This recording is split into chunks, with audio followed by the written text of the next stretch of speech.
Waouh, très belle victoire. Mais la question c'est, par où commencer?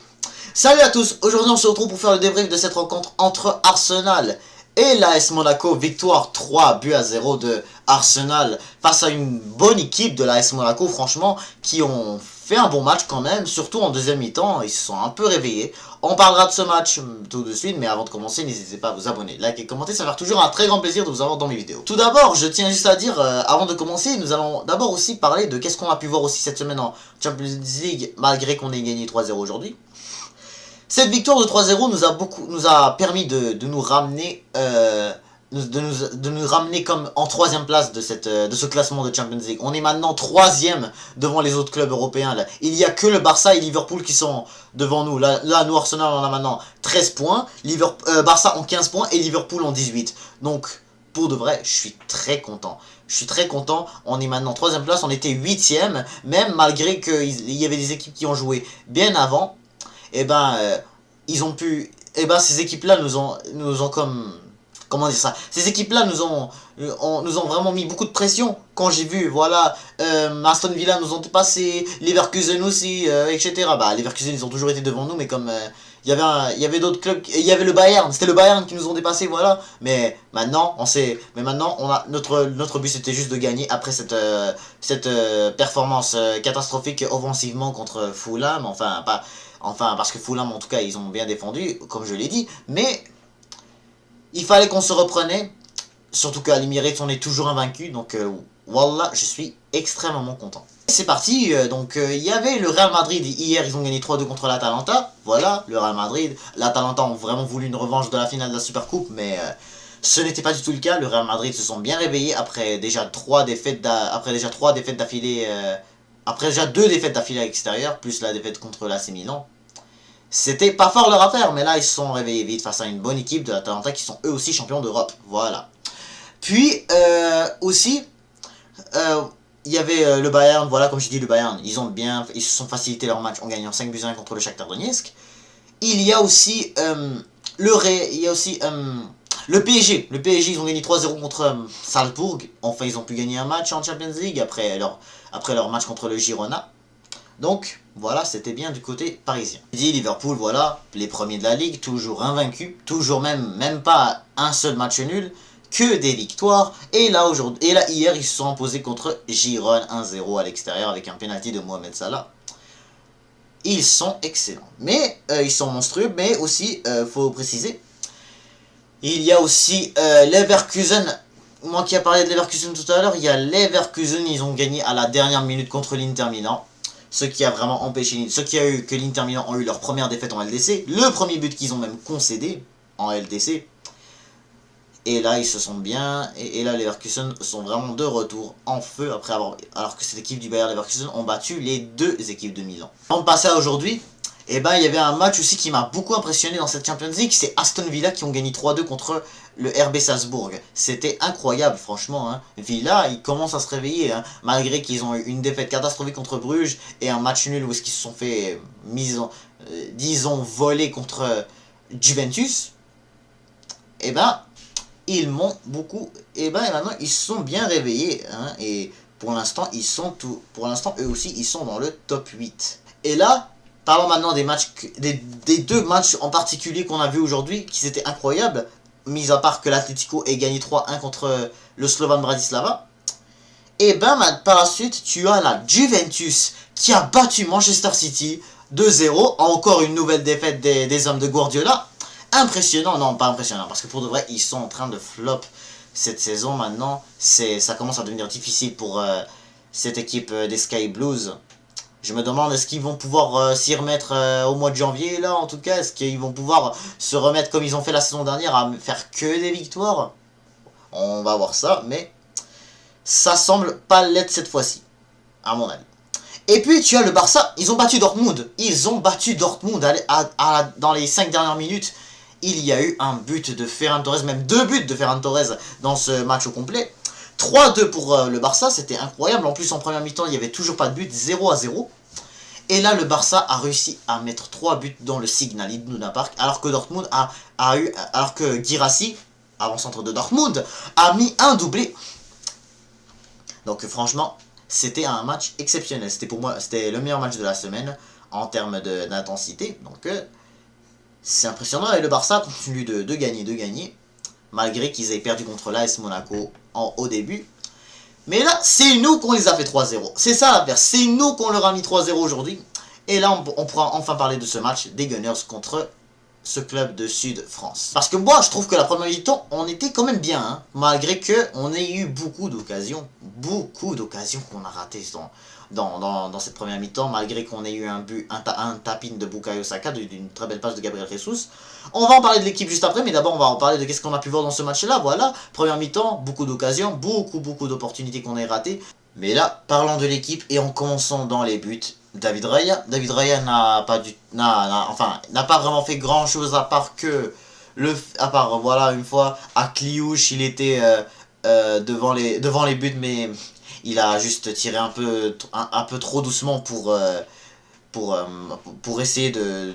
Enfin, parce que le ballon, dans tous les cas, il n'est pas arrivé rapidement, mais ça reste qu'il n'a pas eu le temps de tirer, ça reste que c'était pas une frappe dangereuse non plus. Donc, David Raya l'a eu sans aucun problème. Mais aussi, malgré que voilà, Raya n'a pas vraiment fait beaucoup de gros arrêts et que Monaco n'ont surtout pas eu beaucoup de tirs cadrés, il y a eu quand même des occasions pour l'AS Monaco. Ça par contre, faut être honnête, hein, parce que Monaco, faut dire que c'était un adversaire compliqué. C'était un très gros adversaire et ils sont vraiment bons cette saison en Champions League. Malgré qu'ils aient perdu au dernier match contre Benfica, ils ont quand même battu le FC Barcelone au début, ils ont quand même... mais voilà, ils ont eu en tout cas beaucoup de bons résultats dans cette LDC juste avant d'affronter Benfica, puis par la suite nous les Gunners. Hein. Malgré que Benfica, ils étaient pas loin de les gagner, mais ça reste que Benfica ont été un peu plus fortes que eux. Mais c'est sûr que d'un côté, ils ont quand même bien joué, hein, franchement. Malgré qu'aussi, il y a eu en tout cas beaucoup de... Il y a eu beaucoup, surtout en deuxième mi-temps, là, faut préciser, en deuxième mi-temps, le Monaco a eu beaucoup le ballon. Juste avant de faire nos changements et de marquer le deuxième, et d'avoir eu ce deuxième but qu'on va en parler. Mais ce qui fait que, surtout, on n'était pas loin de se faire surprendre. On n'était pas loin, il y a eu une fois Monaco a vraiment raté un face-à-face qui était pour moi, que je le voyais vraiment être capable de la mettre, mais... ça a été vite, enfin, il a tiré, mais comme ça c'est vraiment passé à côté, là. C'était, si je me trompe pas, il s'appelle Mbolo, l'avant-centre de l'équipe nationale de la Suisse. Ce joueur-là, il a comme mal fait sa frappe, vraiment pas bien. Et ce qui a fait que même David Raya n'a même pas eu la chance de l'avoir, tellement ça c'était pas loin d'être un but. La défense, par contre, pour moi, elle était impressionnante. Vraiment impressionnante. Mais on va commencer par lui que j'ai encore une fois le moins aimé. Kivior. Attends. Quand même là, il faut qu'on précise un peu plus. Parce que Kivior reste toujours qu'il a fait quand même un match correct. Hein. On va essayer d'être honnête un peu. Pas mauvais, mais en même temps, ça a été bien quand même. C'était un peu bien. Mais Kivior, au début, là, il a comme je sais pas, il a comme fait un peu n'importe quoi avec le ballon dans l'axe. Et là, Monaco a vite repris le ballon. Le numéro 10 de Monaco, si je ne me trompe pas, le joueur qui avait tiré, il a fait un superbe dribble sur Declan Rice. Et là, il a fait une superbe frappe. Donc, pour de vrai, il faut dire que les frappes de Monaco cette saison, les occasions que Monaco ils ont eues, c'était beaucoup des tirs ou des frappes là, qui ont surtout passé à côté. Vraiment à côté, là. Pas cadré, mais comme à côté, là. Genre, comme passé comme presque près du poteau. Donc, c'était pas très difficile, mais quand même, ils ont fait un bon match. Mais qu'est-ce qui a été de positif de la part du défenseur polonais, c'est que lui, au moins, il y a eu comme beaucoup de fois où est-ce que on voyait que Monaco avait la voie pour essayer de centrer, mais Kivior était quand même au moins capable d'essayer d'arriver vite. Contrairement à ce qu'il a fait face à Fulham, franchement, il a laissé le ballon passer. Hein. Ce que moi, j'ai pas du tout aimé voir. Et mais malgré ça, mais même à ça, il a fini par l'arrêter, excusez-moi. Il a fini par l'arrêter, c'était face à Fulham qu'il a fini par laisser la balle passer, mais mais ce soir, il a réussi à vraiment faire une très bonne défense, surtout en deuxième mi-temps, lorsque Monaco vraiment essayait de pousser, parce qu'il voulait vraiment faire une égalité, jusqu'à ce que genre il fasse l'erreur et en met le deuxième but. William Saliba, lui aussi c'était vraiment bon. Parfois, faut dire que Monaco aussi faisait vraiment beaucoup de pression. C'était difficile, que ce soit pour nous, que ce soit pour Lewis Kelly, que ce soit pour Partey aussi. Pour de vrai, la pression de la part de cette équipe de Monaco a rendu vraiment les choses difficiles un peu. Hein. Parce que d'un côté, tu avais quand même David Raya qui a été beaucoup concentré aussi sur le décannage, essayer de décanner, essayer d'être concentré surtout, parce que David Raya franchement il a été concentré lorsque voilà il y avait lorsqu'on voyait vraiment parfois les attaquants qui arrivaient en courant avec en essayant de rattraper le ballon qui allait vers les buts. David Raya était souvent n'avait vraiment pas aucune peur, aucun problème pour essayer de sortir et prendre le ballon avec ses mains ou avec ses pieds, peu importe de qui la balle arrive. Thomas Partey lui aussi, voilà la pression, on comprend que la pression était beaucoup plus compliquée, mais ça reste que il essaye beaucoup il essaye beaucoup de faire attention à l'ailier gauche marocain, Ilyes Benseghir, qui a vraiment fait qui a lui aussi quand même fait un bon match du côté de Monaco. C'était quand même un peu compliqué pour lui, mais même le fait que Thomas Partey le fait que Thomas Partey a fait vraiment des efforts pour jouer dans ce poste de latéral droit et qu'il n'y ait pas de Gabriel Timber qui n'a pas commencé ce soir, c'est franchement difficile. Et je peux dire que Partey fait vraiment bien ça. Pour de vrai, faut vraiment faut vraiment féliciter notre milieu de terrain ghanéen que même vraiment quand il n'y a pas vraiment le fait qu'il n'y a pas de Gabriel, pas de Zichenko, pas de Tomiasso, pas de Ben White. Notre défense, elle manquait. À part peut-être Saliba, Timber, au moins les meilleurs ils sont là. Mais ce qui reste que Gabriel, voilà, finalement il pourra pas retourner. Il n'a pas pu retourner ce soir jouer contre l'AS Monaco. Au moins je pense qu'il pourra être capable de retourner contre Everton ce week-end. Je ne vois pas autre moyen qui fait qu'il ne pourra pas retourner, mais ce week-end on affronte Everton, il devrait normalement reprendre sa forme. Et Lewis Kelly était pour moi lui qui m'a le plus impressionné. Franchement, c'est de lui qui vient le premier but en particulier.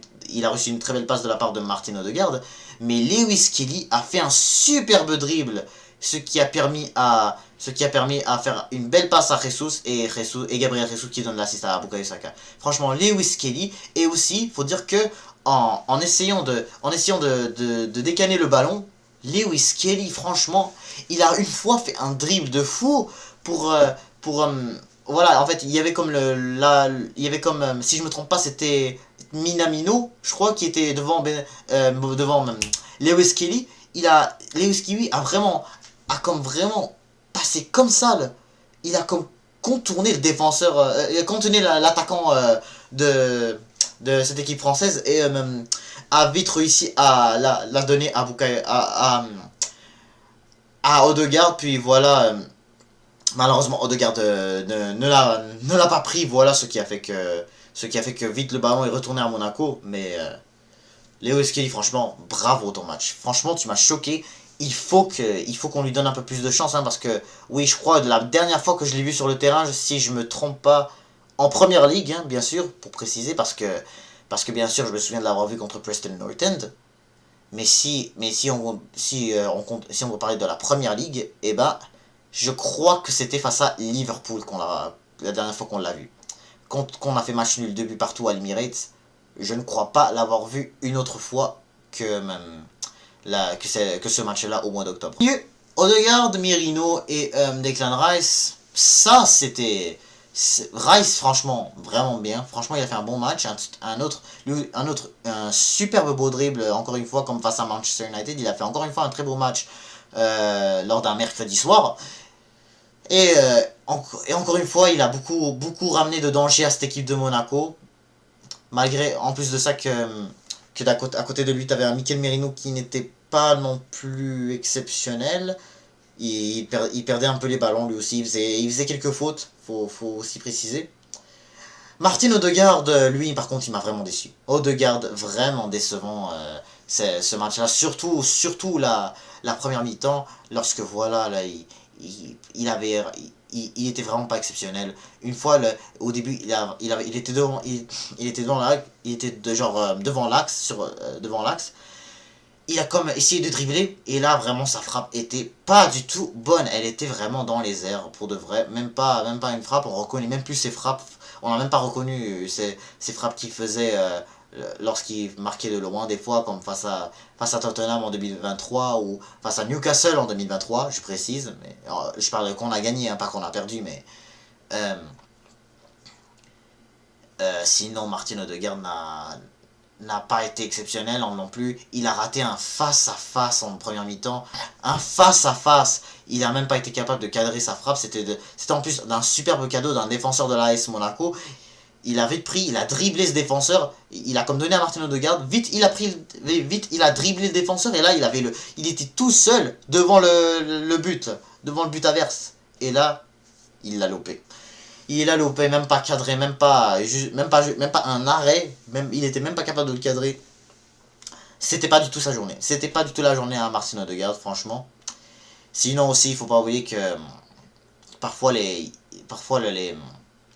était un peu aussi comme il a comme un peu trop il s'est un peu trop fâché contre l'arbitre aussi, ce qui était un peu comme ce qui était un peu mauvais comme cas, mais en tout cas, ça reste que Odegaard restera toujours notre capitaine.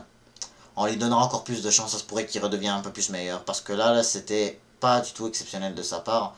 Je m'y attendais pas à ça, hein, mais écoute, on va pas vraiment critiquer tout de suite, hein, parce que n'importe quoi peut changer. Hein. J'ai oublié aussi de parler de quelque chose de très important que Lewis Kelly a pu réaliser pour Martin Odegaard.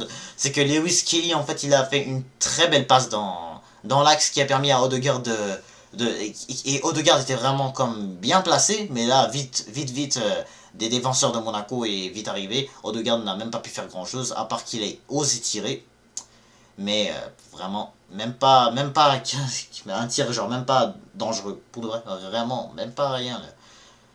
Mais en tout cas, faut dire que il y a eu pire en tout cas. Il y a eu pire, des ratés beaucoup plus pires que ça. Et c'était en attaque, hein. Justement, j'y arrive. Hein. Gabriel Jesus, on va commencer par toi. Waouh, Gabriel Jesus. Est-ce que vraiment on va arriver à avoir un buteur rapidement là? Est-ce que vraiment là, il faut comme qu'on te rentre comme... Il faut que Gabriel Jesus au juste... Parce que là, il est bizarre là. Gabriel Jesus là, il a eu deux gros ratés. Les mêmes ratés genre devant les buts. Le gardien de Monaco a vraiment été énorme sur le raté, mais sur le premier raté. Même chose pour le deuxième. Mais même à ça, Jesus était genre devant les buts. Devant. Et là, il a même pas été capable de juste... Comme oui, d'un côté, il a cadré contrairement à Odegaard, mais... Jesus, là, il aurait pu la mettre. Il aurait pu la mettre. On aurait dû être genre crois 4-0 déjà première mi-temps, ou même ou sinon on aurait pu gagner en général genre 5-0 peut-être, hein, si on aurait dû réussir toutes nos occasions. Parce que là au début, là, je me souviens à la première mi-temps, là, ou en deuxième mi-temps, lorsque vraiment Monaco commençait beaucoup à pousser, là j'étais comme aïe aïe aïe, j'espère que vraiment les occasions qu'on allait, voilà, que Jesus, Odegaard, etc., qu'on a toutes loupées. Martinelli aussi, hein. J'espère que vraiment on va pas toutes les regretter, on va pas vraiment regretter tout ça, hein, parce que ça me rappelle un peu Brighton aussi, hein, qu'on avait beaucoup d'occasions en première mi-temps, mais par contre par la suite, voilà, Brighton se sont mis à jouer là, malgré qu'on ait eu un carton rouge dans ce match-là, mais par la suite on s'est vite réveillé grâce à cette erreur de la part du gardien, on y en parle tout de suite. Alors oui, Bukayo Saka, c'était lui qui a mis les deux premiers buts, et il a fait une passe D. Bukayo Saka, il a comme fait... Bukayo Saka pour le premier but, voilà, c'était d'une superbe passe de Gabriel Jesus. Franchement, j'ai oublié de mentionner ça de la part de notre avant-centre brésilien. Gabriel Jesus qui a fait une très belle... Gabriel Jesus qui a fait une très belle passe pour Bukayo Saka. C'était un tap-in. Donc ouais, tap-in. Bukayo Saka a marqué, il avait les buts ouverts devant lui. J'étais comme, hey yo, ça on peut pas la rater là, hein. Et j'étais comme, hey, bon, c'est bon. Saka, vraiment, pour moi c'était l'homme du match, hein. Pour de vrai, Saka. Il y a pas mal... Je trouve pas vraiment qu'il y avait quelqu'un qui a été autant difficile comme Saka. Parce que quand même, j'ai bien aimé Lewis Kelly, j'ai bien aimé Rice, j'ai aimé quand même Martinelli, hein, il a fait un bon match lui aussi. Mais, pour moi, Saka a vraiment été meilleur. Sinon, le deuxième but, voilà, on y en parle maintenant. Le deuxième but, c'était une perte de balle du gardien de l'AS Monaco. Kai Havertz a pris le ballon du gardien et Saka avait vite la voie libre et il a marqué. Il n'a pas raté cette chance de pouvoir mener les Gunners 2 buts à 0. dans ce match de LDC. Et ce qui a permis aux Gunners de pouvoir mener 2-0 dans ce match de LDC. Et bien sûr, le troisième but, c'est venu, ça aussi c'est venu de Bukayo Saka. Il a fait une très belle passe vers Kai Havertz pour marquer le troisième. Kai Havertz qui était tout seul devant les buts. C'était pas loin d'être hors jeu, encore une fois, là, récemment on a plein des buts qui sont vérifiés, mais malgré ça on a pu vraiment gérer ce très beau match entre Arsenal et AS Monaco. Et bien sûr, il faut qu'on précise les rentrées, parce que Trossard, pour moi, il n'a pas du tout fait un bon entrée, malgré tout que Trossard n'a même pas eu beaucoup de temps de jeu. Même chose pour Ethan Nwaneri aussi, il est rentré. Pour moi, j'étais comme, bah vas-y, on entre Ethan Nwaneri, malgré que j'étais comme, Odegaard, c'est bon, sors, c'est pas ta journée aujourd'hui. Une prochaine fois, tu vas pouvoir faire mieux. Mais là, on rentre Ethan Nwaneri qui va sûrement nous changer, nous changer le match, mais encore une fois, il n'a pas vraiment. À part qu'il a eu quand même une frappe, mais elle n'était pas puissante. Donc, par la suite, bien sûr, il y a Jorginho qui est rentré, lui aussi, il n'a pas vraiment délivré beaucoup de trucs. Timber, il est rentré, et il a ramené aussi beaucoup d'occasions. Je crois que ça vient même de lui qui vient le troisième but de Arsenal, qui a été aidé par Bukayo Saka. Puis, la délivre à Kai Havertz. Donc oui, c'était tout pour cette vidéo. Et là, bien sûr, voilà. Donc là, c'est la fin de ce débrief. Donc donc pour de vrai, il nous reste encore 2 matchs dans cette LDC. Encore 2 matchs.